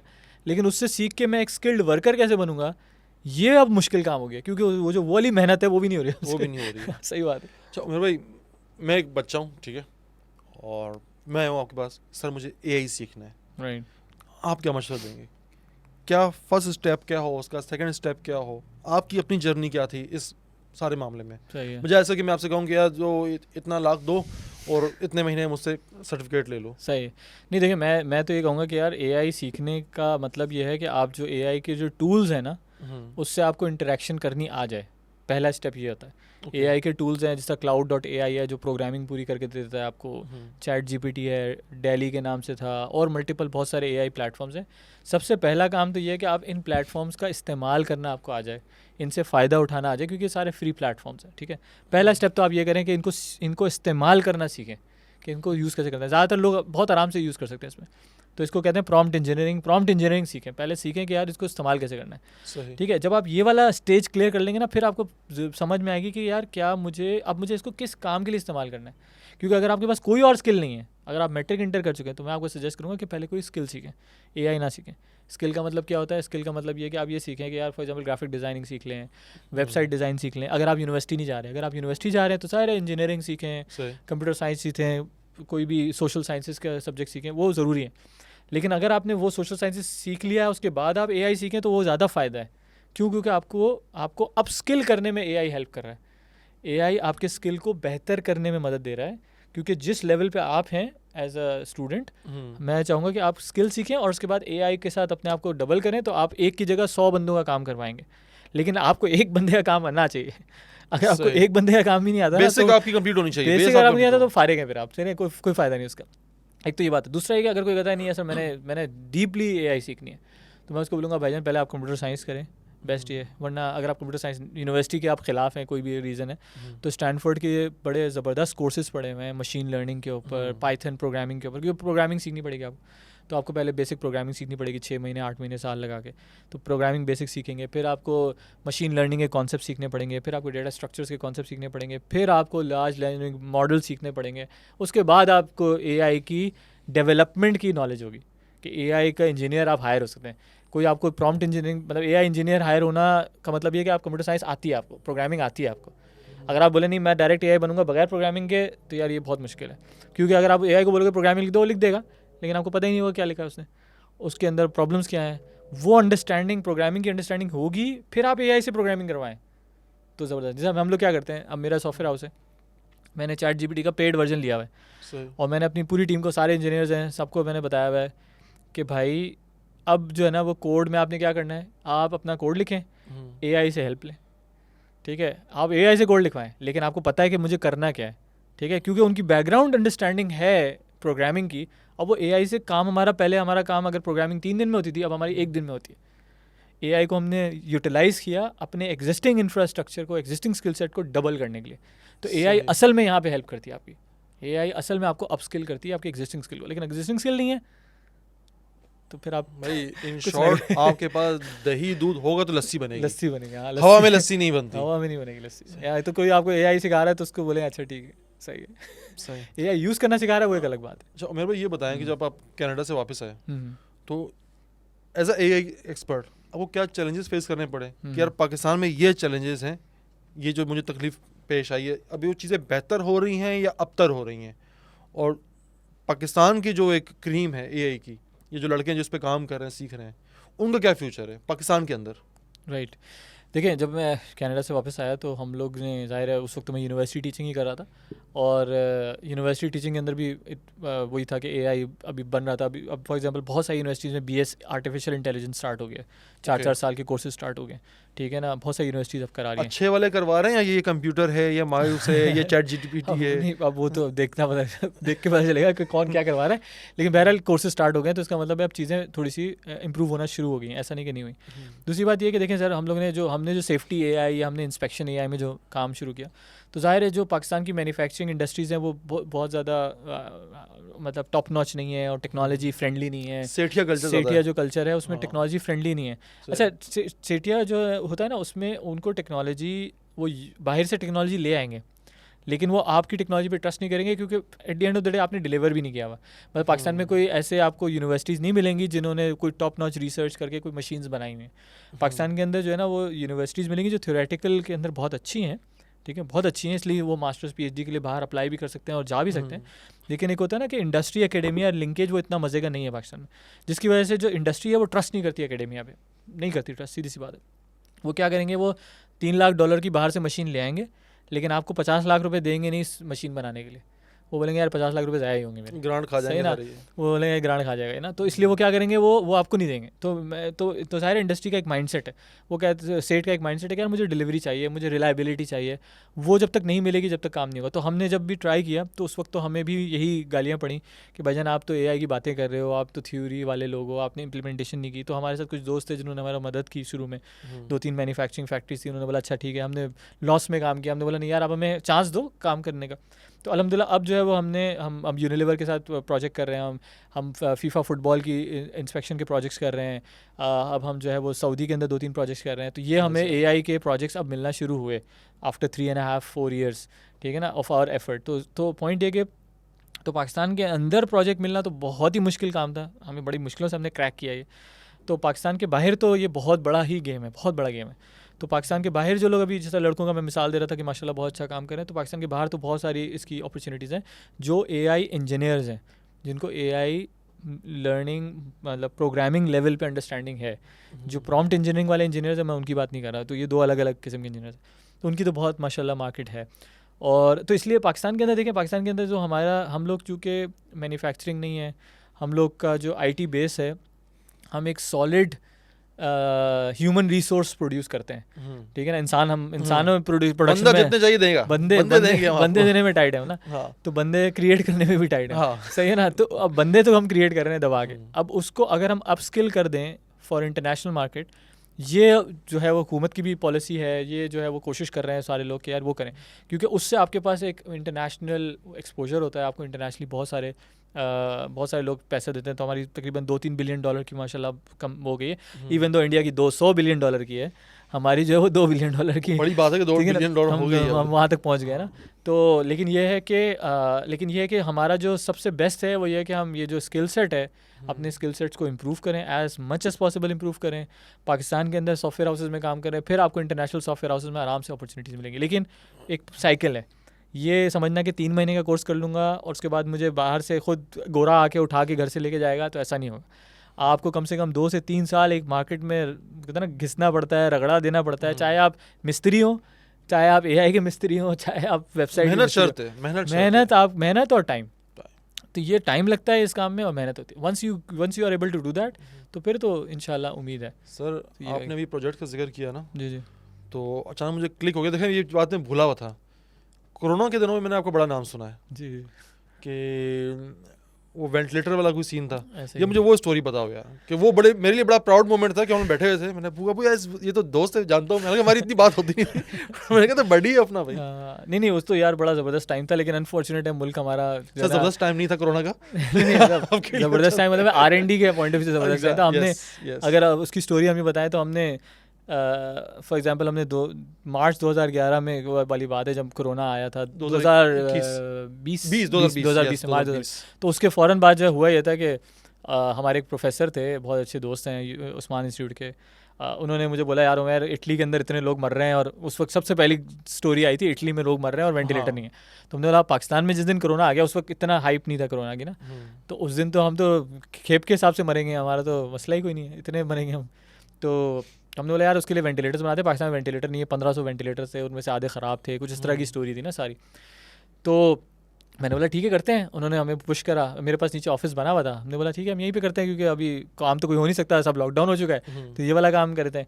तो उन्होंने बोला यार हम करते हैं उस पर, और हमने क्या करा कि मैंने एक फेसबुक पे पोस्ट डाली कि यार हम लोग वेंटिलेटर बिल्ड करने की कोशिश कर रहे हैं और जो लोग वॉलंटियरली हमारी हेल्प करना चाहते हैं वो आ जाएँ। तो मेरे पास इतनी कॉल्स इतनी मैसेजेस आए, और हमने व्हाट्सएप के ऊपर फिर मैंने उन सबको ऑर्गेनाइज़ करा। पहले मैंने बोला चलो ग्रुप्स बना देता हूँ, मैंने बोला यार ये इलेक्ट्रिकल इंजीनियर का ग्रुप अलग बनाते हैं क्योंकि ज़ाहिर है मल्टीपल इंजीनियर चाहिए, सॉफ्टवेयर इंजीनियर के ग्रुप अलग आते हैं, PCB डिज़ाइन के, तो मैंने सारे ग्रुप्स बनाए, वो ग्रुप मैंने पोस्ट करा तो सारे ग्रुप्स भर गए 200 बंदों से। अब मैंने बोला अब इसका क्या करूँ सही है, अब इसको ऑर्गेनाइज़ कैसे करें। तो फिर हमने एक एक्सेल शीट बनाया, हमने बोला भाई जो जिसकी एक्सपर्टीज़ है वो लिखता रहे वहाँ पे। तो जितने लोगों ने सीरियसली एक्सपर्टीज़ लिखी वो 300-400 बंदों ने उस पर एक्सपर्टीज़ लिख दी कि भाई मैं इसमें हेल्प कर सकता हूँ, मैं इसमें हेल्प कर सकता हूँ। तो सब लोग बहुत सीरियस थे माशाल्लाह ना। और फिर हमने माशाल्लाह उसके ऊपर लोगों ने हमें फ़ंड करा। फिर मेरे साथ एक डॉक्टर बिलाल थे जो एयर वेपन कॉम्प्लेक्स के अंदर होते थे, एयरफोर्स के अंदर होते थे, वो उनका बैकग्राउंड था मैकेनिकल इंजीनियरिंग का, मेरा इलेक्ट्रिकल इंजीनियरिंग का बैकग्राउंड था। तो हम लोग ने मिल के जो है वो एक टीम बनाई, वो इस्लामाबाद में होते थे, हम कराची में होते थे, हमने 4-5 लड़कों की टीम बनाई और हमने उस पर काम शुरू किया। विदिन 3 मंथ्स हमने एक सॉलिड वेंटिलेटर डिज़ाइन बना लिया, विदिन 3 मंथ्स, ठीक है ना। और मेरे साथ सपोर्ट में कौन कौन लोग थे जो आज तक मैं मिला भी नहीं हूँ। एक बंदा कनाडा में बैठा हुआ था जो हमारी सप्लाई चेन देखता था मतलब इक्विपमेंट के लिए, एक बंदा सऊदी अरब में बैठा हुआ था जो हमारा कंट्रोल सिस्टम डेवलप कर रहा था, एक बंदा इस्लामाबाद में बैठा हुआ था जो हमारी प्रोग्रामिंग कर रहा था, एक मतलब इस तरह बिल्कुल एक US के अंदर बंदा बैठा हुआ था वो देख रहा था, 3 आगा खान के डॉक्टर्स थे जो हमें एडवाइस कर रहे थे कि भाई इसमें ये चीज़ होनी चाहिए, फला डोमेन नॉलेज। तो इस लेवल के ऊपर हमने R&D की है। मतलब मैं अगर उसकी इन टर्म्स ऑफ मनी निकालूँ ना कि अगर लोग अपने पैसे ले रहे होते तो ये कोई मतलब 8-10 करोड़ रुपए की आपने टॉप लेवल टॉप नॉच दुनिया के बंदे उन्होंने इस पर बिल्ड किया और हमने 3 महीने में बिल्ड कर लिया। और जो हमने बिल्ड करा, हमने MIT का जो वेंट था ओपन वेंट, उसको हमने रेफरेंस पॉइंट बनाया और उसके ऊपर बिल्ड करके उसको आगे लेके गए थे। उसका समझे सेकंड वर्जन बनाया था। तो वो जब हमने बनाया तो उसके बाद हमें ज़ाहिर है पाकिस्तान इंजीनियरिंग काउंसिल को हमने अप्रोच करा कि भाई हमने बना लिया, आप हमें इसको वैलिडेट करवाएं। तो उन्होंने हमें यानी ये जो डाउ हॉस्पिटल है उसके अंदर 4-5 विजिट्स हुए, हमने उसके टेस्ट ट्रायल करवाए। फिर हम आगा खान हॉस्पिटल लेके गए, उसके ऊपर हमने ट्रायल्स करवाए। तो उनके पास वेंटिलेटर टेस्टर वहाँ पे पड़ा हुआ था, तो उन्होंने they were very kind enough to give us access to that. तो हमने ये सब कुछ करा और उसके बाद जब वो रेडी था हमने बोला अब ये रेडी है, तो हमें पाकिस्तान इंजीनियरिंग काउंसिल में इस्लामाबाद बुलाया गया कि भाई फवाद चौधरी साहब उस वक्त साइंस के मिनिस्टर होते थे, ठीक है, लेकिन उन्होंने कुछ भी नहीं किया। मैं ऑन द रिकॉर्ड बोलूँगा, सही है, क्योंकि उन्होंने कुछ भी नहीं किया, बल्कि इनफैक्ट उन्होंने पूरी कोशिश की कि किस तरह सारे प्रोजेक्ट्स फेल हो जाएँ।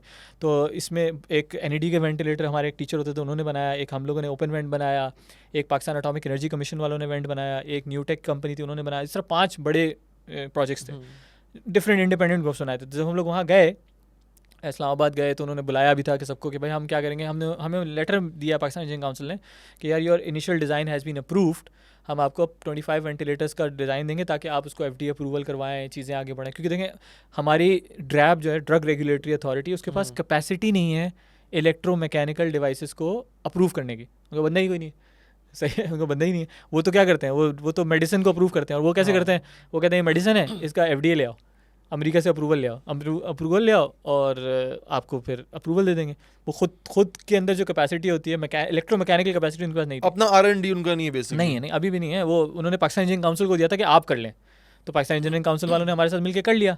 अब उसके बाद जो नेक्स्ट स्टेप था वो ये था कि आप इंटरनेशनल अप्रूवल दिलाएं, ठीक है। तो इन्होंने इंटरनेशनल अप्रूवल की पूरी कोशिश की कि कोई किसी भी इवेंट को सपोर्ट ना मिले और किसी को सपोर्ट नहीं दी। और उसके बाद उन्होंने क्या किया, जो हमें दोबारा पता चला कि उन्होंने जब आप FDA अप्रूवल कराते हैं तो आपका $1-1.5 लाख लगता है किसी भी डिवाइस को अप्रूव कराने US से, या फिर आप CE मार्किंग कहलाती है मेडिकल की ना। ये दोनों चीज़ें नहीं उसके लिए पैसे नहीं दिए उन्होंने। ज़ाहिर है हम लोग तो अल्लाह वास्ते कर रहे थे, हमने जितने जेब से लगा सकते थे लगा दिए, लेकिन बाकी जो चीज़ें वो तो गवर्नमेंट ने फंड करना था, जिस तरह गवर्नमेंट फंड करती है इस तरह के प्रोजेक्ट्स को, लेकिन उन्होंने नहीं किया। और कुछ अरसे बाद उन्होंने 70 हज़ार डॉलर के वेंटिलेटर्स इंपोर्ट करे और 2,000 वेंटिलेटर्स इंपोर्ट करे। क्यों इंपोर्ट करे? क्योंकि उसके अंदर आपको पता है कि बैग्स और कमीशन जिस लेवल पे होते हैं। ये नहीं किया उन्होंने कि यार कोई 2 वेंटिलेटर के पैसे हमें नहीं देते, हम ओपन वेंट थे, आप NED वालों को दे देते, आप एटॉमिक एनर्जी कमीशन वालों को दे देते। उन्होंने बहुत अच्छे डिज़ाइन बनाए थे, हमसे बहुत अच्छे डिज़ाइन बनाए थे, उनके पास माशाल्लाह कैपेबिलिटी भी ज़्यादा है।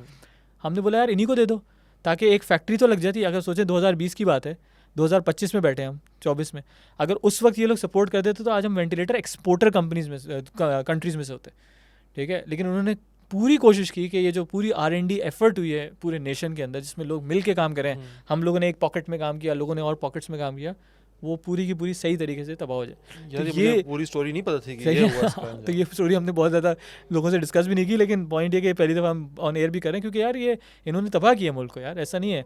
लोग बड़े सपोर्टर हैं खान साहब की हुकूमत के अंदर, खान साहब ने अच्छे काम भी किए होंगे, लेकिन जो ये वाला काम था ये दिस वाज अ मेस, जो वो नहीं हो सका, ठीक है। और ये काम मेरे ख्याल है बाकी हुकूमतें भी नहीं करती, तो I am not in favour of Nawaz और खान साहब, ये सारे ऐसे ही मजे की बात बताऊं, देखें चलो ये तो आप मेरे सामने जीती जागती मिसाल आ गया ना, ऐसे ही है। और एक वेंटिलेटर का था, और रियल प्रोजेक्ट, रियल हो मसाइल। सकता है कितने ही इस तरह के स्टूडेंट हों, बिल्कुल हम ऐसे। तो पाकिस्तानी कौम को गाली दे देते हैं ना ऐसे ही। कि रिसर्च नहीं करते, फलाना नहीं करते। कितनों ने शायद वो स्पेस रॉकेट्स बनाए हों, बिल्कुल एक प्रॉपर डिजाइन बनाया हो, कितनों ने ज़ाया गाड़ियां बनाई हों, ज़ाया कर दिया उनको। लेकिन आगे जो माफिया बैठी हुई है ऐसे जिसको कमीशन चाहिए, या बड़ी बड़ी कंपनियां जो है उनको देती हैं कि भाई ये दबे रहें ताकि हमारा माल जो है वो पाकिस्तान इंपोर्ट करता डॉलर है। ऐसे नहीं खत्म हुआ ना आपके पास, इसीलिए तो डॉलर खत्म हुआ है, क्योंकि आप इस तरह की हरकतें करते हैं। आप लोकल डेवलपमेंट ही नहीं करने देते, आप मेक श्योर करते हैं कि जो ट्रेडर है वो कामयाब हो। जब आपने ये काम किया, ट्रेडर कामयाब हो। मेरे एक दोस्त हैं, उनकी एक फैक्ट्री है, ठीक है ना। अब उनके साथ क्या हुआ कि जो वो रॉ मटेरियल मंगवाते हैं, फिर वो प्रोड्यूस करते हैं, एक प्रोडक्ट है उनका, और उसके बाद मार्केट में बेचते थे। इन्होंने क्या करा, रॉ मटेरियल के ऊपर ड्यूटी लगा दी और जो प्रोडक्ट इंपोर्ट हो रहा था उसको सस्ता कर दिया। वाह, सही है, ताकि बनाना मुश्किल हो, बनाना लाना बढ़ आसान हो जाए, वहाँ से। बनाना तबाह हो जाए, आपकी लेबर मरेगी, आपकी मैन्युफैक्चरिंग तबाह होगी, आपकी एक्सपर्टीज़ तबाह होगी। बाय डिज़ाइन ये करते हैं। तो बात ये है कि जो फिर इसके बाद एंड में क्या होता है, एंड में होता है डॉलर खत्म हो जाता है, फिर आप भीख मांगने कहाँ जाते हैं, IMF के पास चले जाते हैं। जब आप भीख मांगने IMF के पास चले जाते हैं, उसके बाद क्या होता है, उसके बाद आप बोलते हैं यार अब तो इंपोर्ट बंद कर दो। अब आपने डिपेंडेंट कर दिया पूरी इंपोर्ट पे इंडस्ट्री को, फिर इंपोर्ट बंद कर दो, फिर क्या होगा, फिर एक्सपोर्ट भी नहीं होगी, फिर शॉर्टेज हो फिर जाएगी, एक्सपोर्ट भी बंद हो जाएगी। हाँ। जब इंपोर्ट भी नहीं होगी एक्सपोर्ट, क्योंकि आपने इंपोर्ट डिपेंडेंट एक्सपोर्ट खड़ी की हुई है, आपने इंडिपेंडेंट ऑफ इंपोर्ट एक्सपोर्ट नहीं खड़ी की हुई। तो ये नुकसान होता है मुल्क की, फिर नुकसान होता है कहाँ हम AI से अब ये देखें ना कि यार ये सिर्फ पता है क्या, ये टेक्नोलॉजी का मसला ये है, बहुत परेशानी की बात है बहुत परेशानी की बात। कि AI की बात हो या दाल चीनी की बात हो, और आप इन दी एंड आके आपको एक माफिया मिलेगा जो रोक रहा है जो रोक रहा है आपको, ऐसे जो आगे नहीं बढ़ने दे रहा। ऐसे पाकिस्तान ज़रूरी मुल्क है, फिर भी उसको क्यों इंपोर्ट करनी पड़ती है चीनी, और क्यों इंपोर्ट करनी पड़ती है गंदम? इंपोर्ट के अंदर पैसा है, कमीशन है, क्विक मनी है। आप देखें, आप फैक्ट्री लगाएंगे, सोचें कितनी मेहनत है, 10 इदारों को मुंह देना पड़ेगा, लेबर आपको मैनेज करनी पड़ेगी, लेबर की गालियाँ पड़ेंगी, लेबर यूनियंस मैनेज करनी पड़ेगी, फिर आपको सेल्स ढूंढनी पड़ेगी। आप क्या करें, आप सेलर ढूंढें, गोरा ढूंढें, सिर्फ और सिर्फ ट्रांजेक्शन करवाएं, ट्रेडिंग करें, सबसे ज़िंदगी आसान। और उस पर आप जितना पैसा बनाएं, बगैर फटीक के पैसा बनाएं, ठीक है ना। ये आसान है, या फिर मैन्युफैक्चरिंग आसान है। तो अगर एक बिजनेसमैन के पॉइंट ऑफ व्यू से देखेंगे तो ट्रेडिंग आसान है, लेकिन अगर आप मुल्क के पॉइंट ऑफ व्यू से देखेंगे तो आप बोलेंगे भाई ऐसी की तैसी, यार मुझे तो मुल्क में मैन्युफैक्चरिंग करनी है ताकि लॉन्ग टर्म मेरा फ़ायदा हो, मेरे लोगों को रोज़गार मिले, हम लोग एक्सपोर्ट ओरिएंटेड बने। हम आज हल्की चीज़ बनाएंगे, कल को बेहतर चीज़ बनाएंगे, परसों और बेहतर चीज़ बनाएंगे, ऐसे ही होगा ना, प्रोग्रेस करेंगे। लेकिन आपने पहली चीज़ ही तबाह कर दी क्यों? क्योंकि आपको 4 रुपये बनाने थे। यार एक बंदा PhD डॉक्टरेट बंदा आर्टिफिशियल इंटेलिजेंस में, जब उसको आप मौके नहीं देंगे तो फिर नथुराम खैरूलाल को मौका दोगे क्या आप?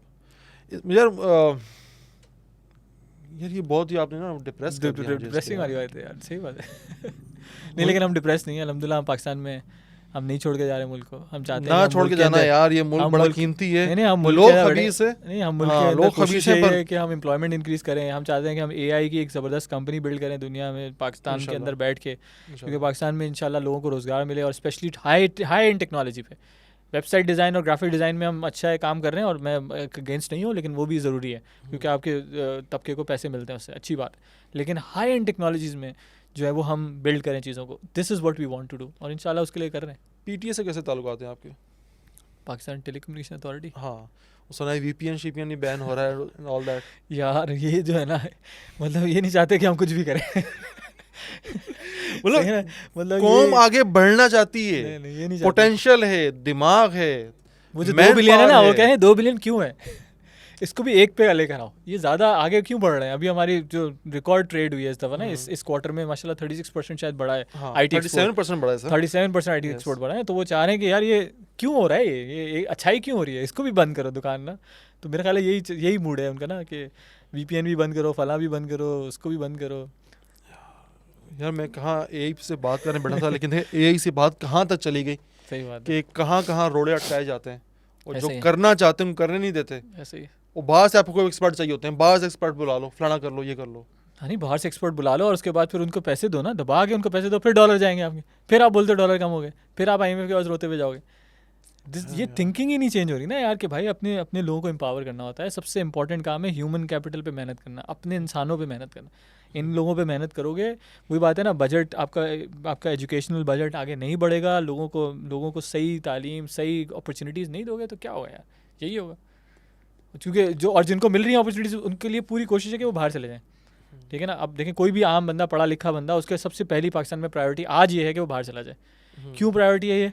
क्योंकि आपने कराची को, अपने मुल्क को इस लेवल पे कर दिया है कि यहाँ पे अपॉर्चुनिटी नहीं है पढ़े लिखे इंसान के लिए, नहीं है ना अपॉर्चुनिटी। ऐसा ही तो जब आपके नहीं है अपॉर्चुनिटी, तो सबसे पहली कोशिश है कि बाहर चला बाहर जाए। चले जाओ। जबकि होना ही चाहिए जो आपका मोस्ट इंटेलिजेंट तबका है वो मुल्क में रहे, क्योंकि जब इंटेलिजेंस निकल गई तो फिर जो रह जाएगा सही है ना, तो आपके पास सेकंड ईयर या थर्ड ईयर लोग रह जाएंगे जो intellectually third year second year या उस लेवल पे होंगे, जिन्होंने पढ़ा नहीं होगा। इंटेलेक्चुअली तो शायद वो बहुत अच्छे होंगे, लेकिन एकेडमिकली वो उस लेवल पे नहीं होंगे। यार उमैर, मुझे लगता है ना कि ये चाहते हैं कि लोग पढ़े लिखे जो काबिल बच्चे हों बाहर जाएं, बाहर से रेमिटेंस भेजें, डॉलर भेजें, उन डॉलर से फिर अपनी लग्जरी आइटम खरीदें। ऐसे ही ऐसे ही, यही चाहते, यही प्लान, एक सर्कल, विशियस सर्कल चल रहा यही है, प्लान और यही चलता जा रहा है 1947 के बाद से। यही प्लान है। एंड मैं आपसे करना चाहूँगा एक ऐसी बात से, बताएं मुझे कि एआई का एक ऐसा फीचर जो आप देख रहे हैं अगले आने वाले 5 साल में, 10 साल में बड़ा कोई इनकलाबी तब्दीली लाने वाला है दुनिया में, या एक खौफनाक तरह से कह लें या पॉजिटिव तरह से कह लें कि यार ये 5-10 साल में ना ये जो फीचर आ रहा है एआई का, या एआई में ये जो चीज़ आ रही है, ये दुनिया में एक इनकलाब लेके आने वाली है। यार एक कॉन्सेप्ट है ना, एआई एजेंट्स का कॉन्सेप्ट है, ठीक है ना? कौन से एजेंट्स? एआई एजेंट्स नहीं, ये बाकायदा लफ्ज़ है ये। अच्छा। मतलब मैं बना नहीं रहा, ये लफ्ज़ है एजेंट, एआई एजेंट्स। उनका काम क्या है कि जिस तरह आपने उससे सवाल पूछा ना, अब आप उसको टास्क देंगे। अब आप उसको एआई को बोलेंगे यार एक काम करो, ये जो मेरी 10 ईमेल्स है ना, इनको पढ़ो, इनके आंसर्स बनाओ, और इनके आंसर्स बना के उनको ईमेल कर दो, और उसका जो जवाब आएगा उसकी समरी बना के मुझे प्रेजेंट कर दो। तो एआई एजेंट खुद करेगा आपका काम। ये प्रोटोटाइप पे चल रहा है अभी, या ये प्रोटोटाइप पर है, स्टार्ट हो गया, लोगों ने इंप्लीमेंट करना शुरू कर दिया इसको, लेकिन अब इसकी मैच्योरिटी आएगी। ये वो वाला काम है जिसमें आप बोलोगे यार जाके जंग लड़ मेरे लिए जाके फला बंदा मार के आ जा। तो वो जो एआई एजेंट्स हैं जो इवेंचुअली होगा वो ये है कि वो आप उसको टास्क देंगे। अभी तो आप उससे कम्युनिकेशन इन्फॉर्मेशन ले रहे हैं ना, तो एआई एजेंट्स जो है आप उनको टास्क देंगे, वो टास्क परफॉर्म करके लेकर आएंगे आपके लिए, और वो एआई उस टूल्स को यूज़ करेगा, जाके मेहनत करेगा सोशल मीडिया पे। आप बोलोगे यार मुझे फला चीज़ का डाटा निकाल के दो और उसकी समरी बना के प्रेजेंटेशन बना दो, आपने सिर्फ एक वॉइस नोट दिया उसको, और वो जाके उसको पूरा काम करके आपको ला के देगा। तो ये अभी सॉफ्टवेयर लेवल पे है, ज़ाहिर है फिजिकल हार्डवेयर लेवल पे नहीं है, लेकिन ये सॉफ्टवेयर लेवल पे एआई एजेंट्स बिल्ड हो रहे हैं, जो कि अब सेकंड लेवल है टेक्नोलॉजी का, जिसके ऊपर दुनिया में अब ज़बरदस्त किस्म का काम हो रहा है कि आप एआई एजेंट्स कैसे बिल्ड करेंगे। और आपके जो काम है, फॉर एग्जांपल जो क्लरिकल काम है, वो जो है एआई एजेंट को बोलेंगे वो सारा क्लरिकल काम आपका करेगा कि भाई ये 10 फॉर्म है, 100 फॉर्म है लोगों के आए हैं, इनको फॉर्म को फिल कर दो, इनकी जो है वो समरीज बना दो, इसको फला कर दो। ये जो क्लरिकल काम होते हैं ना, वो सारे वो हाउस हेल्प बन जाएगा बेसिकली आपका। हाँ, वो आपका हेल्प बन जाएगा सीधा सीधा। क्या बात है। तो इसके ऊपर सर आपसे इजाज़त चाहते हैं, लेकिन उस पे गारंटी दे कि जब आपको बुलाया जाएगा दोबारा आएंगे, क्योंकि मुझे पता है अभी बड़े सवाल जवाब आएंगे, मुझे इनबॉक्स में भी आएंगे, नीचे भी आएंगे, यार आपने ये सवाल नहीं पूछा, वो सवाल नहीं पूछा। तो ये पहला हमारा सेशन था उमैर भाई के साथ, और ये आखिरी नहीं था। तो जो भी सवाल जवाब हो आपको इस डिस्कशन के हवाले से या और किसी शय के हवाले से, इंस्टा पे हैं आप? बिल्कुल, इंस्टा पे, फेसबुक पे, लिंक्डइन पे। डिस्क्रिप्शन पे मैं इनके जितने हैंडल्स हैं, इंस्टाग्राम, फेसबुक, इन सब आपके लिंक्स दे दूंगा। पर्सनल में आपको कोई सवाल पूछना, तालीम के हवाले से पूछना, ये ना पूछना कि फलाना कोर्स कैसे, तालीम के हवाले से किस तरह हासिल की जाए, क्या किया जाए। जॉब्स के हवाले से अगर आप एआई से रिलेटेड कुछ तालीम हासिल कर चुके हैं और जॉब्स के पता करना चाहते हैं कि कहाँ आपका फ्यूचर अच्छा है, वो आप पूछ सकते हैं। इसके अलावा कोई सवाल पूछना हो जो तालीम से रिलेटेड हो, उमैर भाई आपके लिए हाजिर हैं। मेरे भाई जवाब ना दें, मुझे इनबॉक्स कर देना, मैं खोपचे में जाके इनसे पूछ लूँगा।